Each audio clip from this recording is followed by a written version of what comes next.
It's Tuesday Tips with Tina B. I'm so excited to be here and focusing on energy, that everything is energy. And we, the human beings that we are, exchange energy. We can influence other people's energy just by how we connect, and that it truly is a process.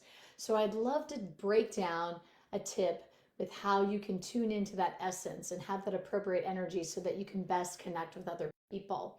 So the first is that we are human beings having a spiritual experience. So we think of it as we have fire, wind or air, water, as well as earth and overall ether or space. And how we show up in those different elements matters. So the first of these is your fire. In order to be an effective communicator, you have to have fire, you have to have passion, and that's where transformation happens. You have the personal power, that inner strength, and you do this by speaking your truth with determination. I can't help but think of good examples like Martin Luther King Jr., Rosa Parks, but we also have to be careful about fire. When you have too much of it, it can lead to anger, judgment of self and others. So lessen the fire when you are feeling that edginess. You want the right amount because you do want to show that inner strength. You do want to feel and show that passion. The second of these is air. That when you are in your most inspired, creative being, you have enthusiasm for what you're talking about, you pepper in great stories, anecdotes, and humor.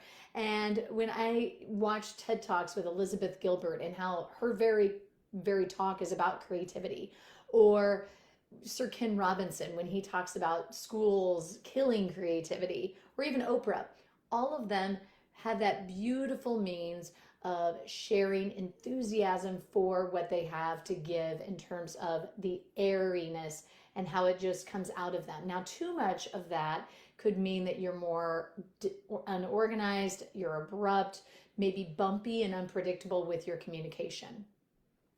In addition to fire, in addition to air, there's water. This is where you want to be fluid and flexible, open-minded, let things roll off with how you talk about them.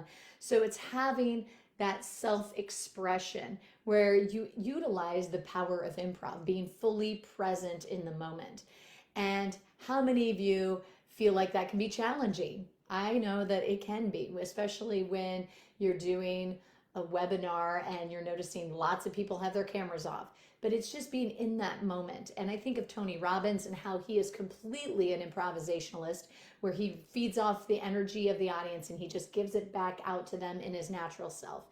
Even JFK was known for being just very fluid, having beautiful water type energy, where, flexible with how he would speak.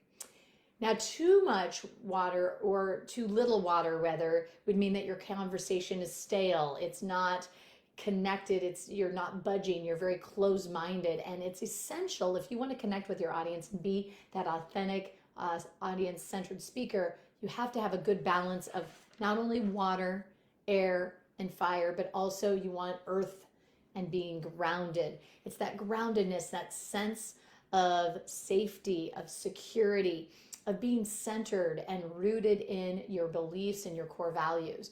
And that's where that earth energy is really essential. It's showing your vulnerability, but it's also being well structured with what you have to say. So when I talk about in my signature coaching program, I lay out the importance of how to start, how to end, and those main ideas.